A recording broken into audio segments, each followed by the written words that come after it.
Hi, welcome to Albuquerque's Iconic Businesses, hosted by Moji Cinema. My name is Stacy Sacco. I'm the previous director of the UNM Small Business Institute, as well as I taught entrepreneurial studies at UNM Anderson School of Management for 20 years. So I've helped lots and lots of businesses get started and grow their businesses.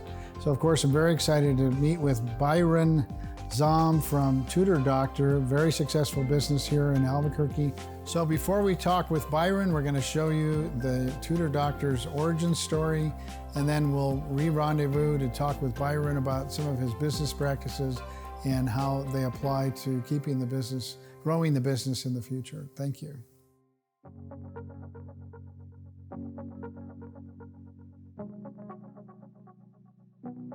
When you're dealing with families and students, none of them are the same.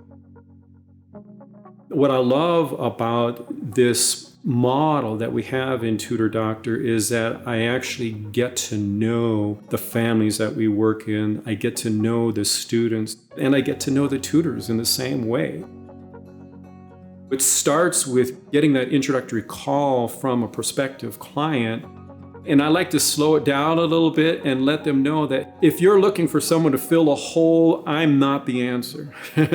But if you're looking for someone who can really help you identify what the real needs are and be able to find a way to meet those needs in a way that actually is very efficient and productive, then I have a great process in place to be able to do that. From that point, we'll move into a consultation, and a consultation is that opportunity for us to get to know each other. And this is one of the things that also sets us apart, is that I actually bring the student into that dialogue. Just a few months ago, I got a call back from this prospective client. She said, I want you to know that I've talked to 8 different tutoring services. Byron, yours is the only one that actually invited my daughter into this process with me. In this consultation process, I'm watching and listening because I want to learn as much as I can about that student and their needs. So we're looking at all kinds of different qualities and characteristics: learning style, temperament, personality, values, interests, hobbies. And I do the same thing with my tutors, right? So the more I can know about each of those, that's where I'm able to make that ideal tutor match. There's 2 basic reasons why people come to us. One of them is the remedial approach. They're just needing help. They're not able to perform at a level that they need to be performing at or would like to be performing at. And then on the other hand, there's the other families who come to us and they're looking for what we would call enrichment opportunity. In many cases, these are highly motivated or high achievers, and they don't feel challenged enough. We love to be able to come alongside and challenge and bring challenge to students who are wanting to do more. If we need to modify and change things as we go, we do that. And at the end of the day, we want our students to feel like they're in a situation where their tutor is not only knowledgeable, but they actually care and they have the tools and the means and the resources to be able to help that student get over the hurdles that they're having, start enjoying the learning experience again. And when they do that, that ends up being a very positive and efficient learning situation, and they're going to reach their goals. If you're a family out there that is wanting help, whether it is remedial or enrichment, give Tutor Doctor a call. We want to be able to demonstrate to you how important you as a family are, how important your student is, and how much we care about what it is you're trying to accomplish. And we would love to pick up the phone, have that conversation with you, and get started today.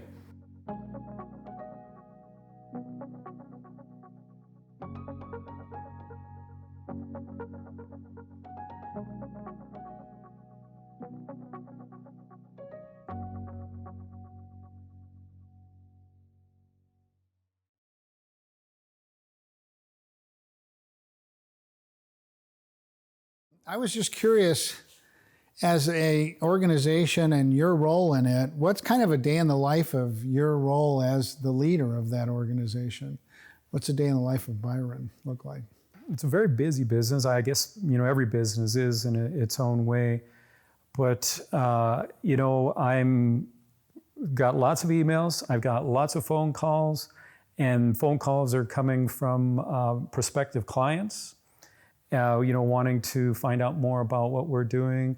I've got my staff, which has grown tremendously, who are asking questions, and we're collaborating together, having meetings. In fact, just right before I came over here, I had a meeting with a couple staff folks, and really, it centered around, operational questions. How can we refine systems and processes? That's a big deal that's happening for us right now because we are going through so much growth. So there's never a dull moment.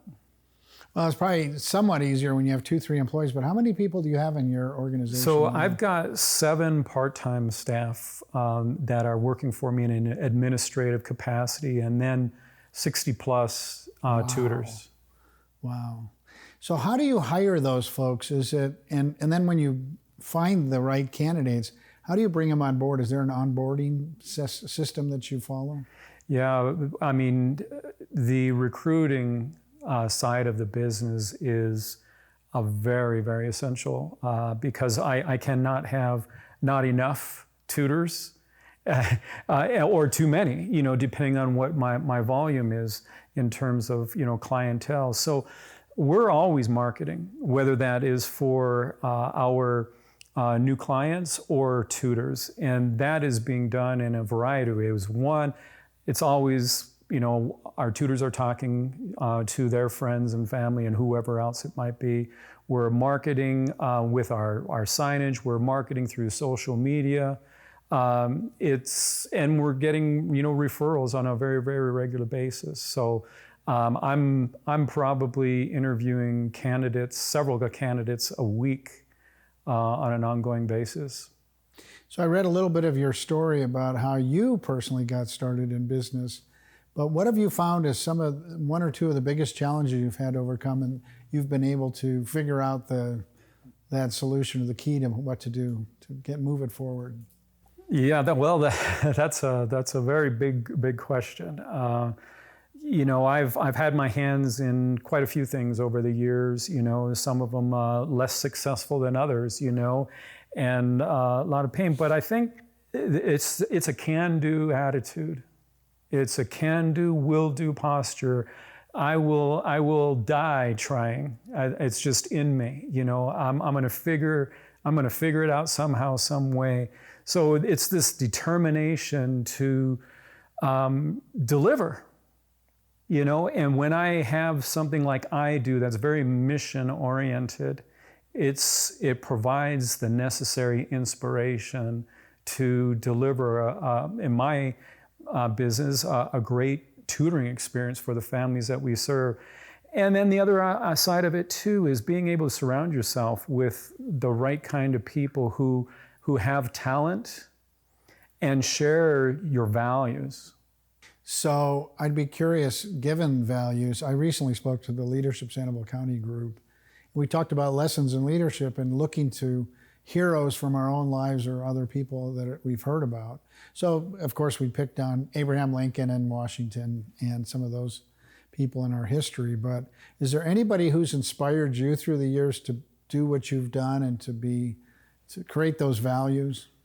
When, just 2 years ago, my mentor passed away. Uh-oh. And he, I didn't have I didn't have a father growing up. I only had a mother for a few years, but this man came into my life who modeled what it was to be a good husband, to be a good, provider. And I was with this man every single day for a year and a half, for hours a day, Wow, what a great opportunity. That was an apprenticeship, if you would, mentorship type of a relationship that has dramatically, shaped who I was without even realizing it, So, and he demonstrated, he was a man of faith, and as I am and became when I just met him. And so when it comes to values, that's where my values were shaped and formed, wanting to do the right thing, right, no matter the cost, and doing what it takes, to do that part, even if it was going to be at my own detriment, So there was that person, and I've since been able to surround myself with people of that character and quality and success that I continue to meet with on a regular basis to speak into my life, because as much as I'm an entrepreneur, there's a lot I don't know or didn't know about running a business, and I'm still learning those parts of it, but it comes down to those quality people in my life that I have intentionally sought out, and this happened from my mentor. I'll go back to my mentor. When I was going to college and I'm getting ready to go, and I said, hey, I'm getting ready to go. What piece of advice would you give me, as I go to college? What book or, whatever should I invest in? I'd love to know the answer to that one. And he said, Byron, you're going to have more books than you want. Really? He says, so don't worry about that. But what you do want to find is somebody that you can look up to, somebody that you can trust, somebody that you can share all your stuff that's going on a weekly basis, and get together at least once a week, pray, share your heart, do whatever it is. And I took him up on it. And I'll tell you, of my 4 years in undergraduate, there wasn't a more valuable piece of advice. As great as my schooling and instruction was, and it was, but I still have that relationship to this day. So I'd be curious too, in terms of your business or the business idea. A lot of students and a lot more younger people are now focused on this idea of a social enterprise, meaning it's sort of a nonprofit profit business, but it's really about the mission and how they're making a difference in the community. That is you at its core. I know you well enough that you're involved with a lot of community programs and nonprofits anyways, but as far as that business, Tutor Doctor, why that choice? One of the primary reasons I chose Tutor Doctor was because of the mission. Mm-hmm. Because it was an opportunity to make a real impact in the lives of people. And that's just something that's deeply important for me. And so as I entered into this experience growing Tutor Doctor, and by the way, I've been involved 3 years now, and we were a finalist for the Albuquerque Hispano Chamber of Commerce Heritage 2022 Heritage Award. So yeah, that'll be announced in just 10 days from now, who the winner was. But so we've really come a long way. So it is that sense of mission in our calling and doing an excellent thing. But as I ventured down this road, it became apparent very, very soon that there were so many people in this community that wanted our services, needed our services, but could not afford them. And so there was this unmet need, for them, and there was this need for me. How can I help them? And so this year, as a matter of fact, we formed our own 501c3. I was curious, yeah. So we started our Dream, Believe, Achieve scholarship program, and so we're creating opportunities for to make it possible for those families that otherwise would not have been able to take advantage of a great service that's making a big difference in families' lives. So I know we've met at lots of different events. So a big aspect of probably selling this program to your clients and customers is referrals, and it's one-to-one sales in a sense. There's some aspect that's marketing, but I'd just be curious, if you're starting a business or getting involved in a business, what aspect of that gets you more return? Is it the going to the networking events? Is it social media marketing? And what are you doing within that area to help get people to be aware of and choose your program? You know, that is something that never rests, right? It isn't, but it's also something that I thrive on, you know. I really do. I love talking to people, meeting to people. I mean, I'm an introvert, believe it or not, but I wouldn't believe that. but I enjoy engaging and interacting with people because I have something that's worth them knowing about, because it will change their lives. So we're very active on social media. Our website generates a lot of traffic. We're in the community. That's probably the biggest thing right there. We live here, we work here, and we're making a difference right here in our community. So wherever people are gathering, I try to be there. Right. Or one of our staff is, you know. So we're at events of all kinds.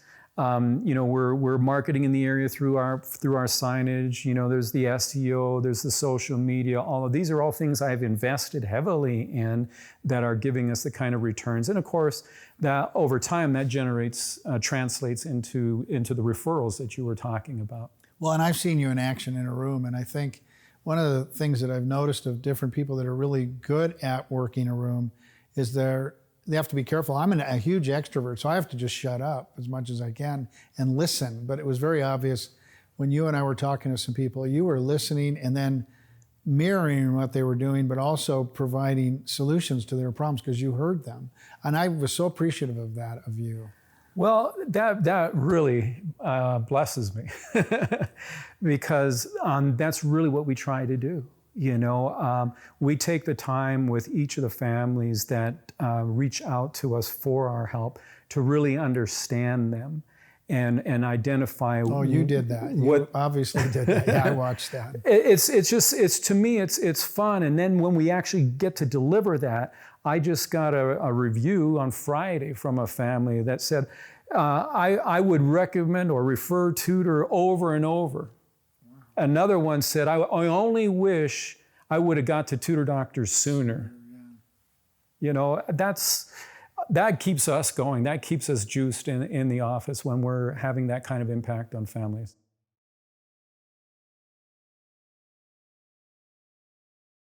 So where do you want to take Tutor Doctor? Where does it go next? Because to me, there's a huge need, especially in New Mexico, we have different languages and different cultures.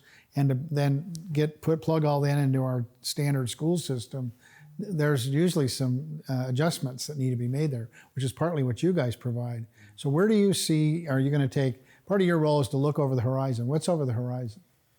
Well, you know, there is so much need in Albuquerque, New Mexico in general, in this area. You know, with our state ranking, you know, 49th and 50th regularly for years now in education, it tells us the need is real and the need is huge.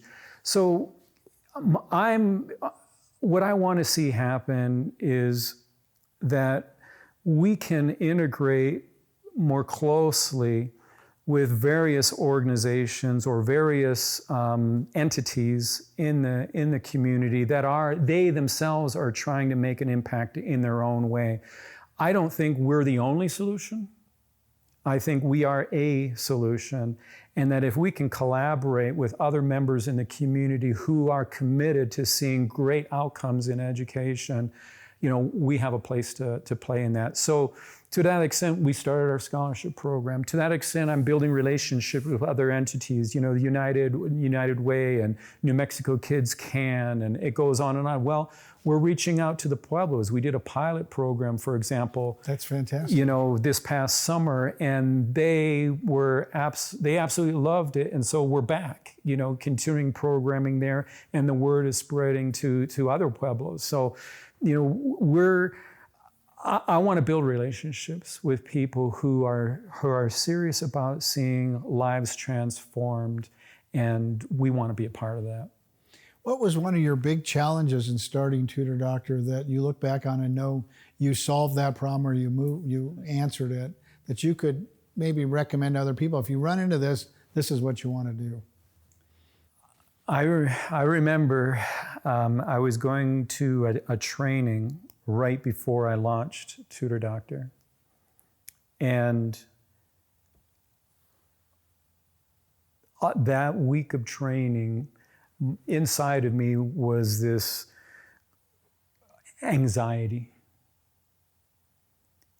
about launching into another enterprise. Right. Now, and the reason I was having these very intense emotions was because I was reliving the failure of 5 years prior. That cost me heavily. I mean, it cost me everything. I mean, I ended up sleeping in my car in Minnesota in the middle of winter at 30 degrees below, you know. So you've got to find some faith in there somewhere and belief in yourself. Yeah. And so I was fearing failure all over again. And I did have to dig deep. And I did have to believe that the opportunity that was ahead of me was a real one, was a good one, and it would make a difference. And that all I had to do was do the hard work of getting up every day, getting on the phone, talking to people, and then following through with a service that was truly meeting people's needs. I believe that if I just did that, it would be enough to keep me going. Well, that became a self-propagating prophecy, right? And so we've grown tremendously. Because many of the entrepreneurs I've worked with, it's either internal, but it's mostly external. They get so many people who say, no, it can't be done. And so if they're smart, they do what it sounds like you've done, is surround yourself with people who believe in you and are positive. And then I used to give out buttons at some of my speeches that said, I self-validate, but thanks anyways. In other words, I'm my only judge, but thanks for all your judgment. You know, it's like, whatever. Because you've got to maintain who it is you are and what your belief is. And then to stay on track with that. So it sounds like you've figured out how to do that. Yeah. Yeah, my faith has played a big part of that in surrounding me with quality people who share the same kind of values and commitment and the expertise. So another question would be, if I used to have guest speakers in my classes, I always have, and I love to ask them, if we had a time machine next door and we could take you back to when you were their age, what things might you say to you, and you could meet yourself, what might you say to yourself? I'd say keep your hair, but anyways, if you could go back and say something to them more about the business, challenges you faced or lessons learned that you would impart on yourself, what might be some of those things that you would talk about? Well, I think I'd have to go back to the beginning of this conversation when I got that advice from my mentor. And that would be, find the person who's doing what you want to do, or find the person who you want to be like, and build that relationship with them, be accountable to them, listen from them, watch from them, learn from them, do as they do, trust them, and just be consistent with that. You know, be true to yourself, right, but have that person or persons in your life who've already forged the way ahead of you, you know, and have learned the lessons of life and have tried this and tried that, and just be accountable to them. And so maybe another question on that. I haven't asked any of the other interviewees, but how do you manage your time? Because that's the one, you can maybe get more money or you can do certain things to grow it, but time's set. You can't change that. So we all have 24 hours. How do you make the most of that? Do you have a planner? Do you have some priority schedule that you track from? Well, now I get to really be vulnerable, right? Well, that's okay. So that's a really, we're all procrastinators. That's okay. an important question, the one that you're posing right there. So, you know, I do have people. I have a couple business coaches, you know, and I'm aware of some of my major weaknesses, you know, and so when we get together, we talk about them, and one of them is being able to block time, simply blocking time for certain right. tasks and functions, right? And I tell them, I know I need to do this. I have a very difficult time making myself block that time. I need you to tell me to block that time. I need you when we get together to make sure that I actually do block that time to do this. And they do. And when they do it, I listen and I get it done.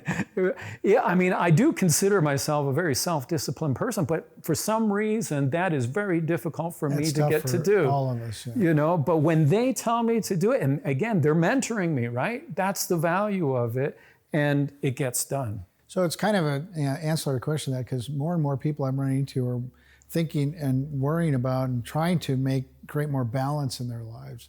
So my sense of it is that you're probably one of those people who's really mastered that, figured out a way to have time for work, and whether it's blocking time and time for family and your own interests. Like how do you move all those? Well, what do we say? We have a lot of balls up in the air. I just say we have a lot of moving parts. Yeah. So how do you manage that and keep that in balance? Yeah. Well, there's that part of you that you need to understand that is essentially you, and it is essentially important, right? Family, your personal interests, and it's got to be a priority. It just does. And I know for myself, that if I don't get outside and enjoy God's creation, and I'm hiking or being out there, I'm going to wither and die. As much ambition and perseverance and all that kind of stuff I do have, if I don't do that and get re-energized that way, I'll just do it. So I do make sure that happens on a regular basis. What's funny about New Mexico, by the way, that cracks me up is I did a study on how many larger businesses we have. We're like 99% small business. So you're part and parcel of a bigger community that's about small business. Any advice you'd give to anybody out there about starting their own business? Well, first of all, you deserve a hand of applause for having the vision to be able to start that. But it is hard work, and it's going to take a whole lot more. And I'll circle around to the same thing. There's people here in this town that are capable of helping, their experience. And it's about you going out there and finding who those people are, finding out who those resources. You can't do it alone, So build those relationships and listen. Well, there's a tremendous amount of groups in this town that have helped people. I know I worked at West, but you've got 10 chambers. You've got a lot of different coaching groups. Trust Advisors Network, and I could go on and on and on.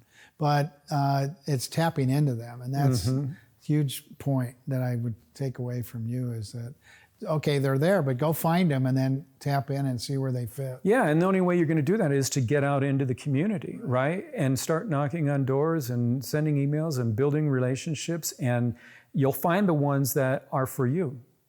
And just be there, be consistent, and build those relationships. Well, I look forward to seeing you at another event and watching you work the room. I think you're a master at that. So I appreciate it, Stacy. Thank you so much. Nice meeting you and good talking with you. My pleasure. Thanks for sharing your thoughts. You bet.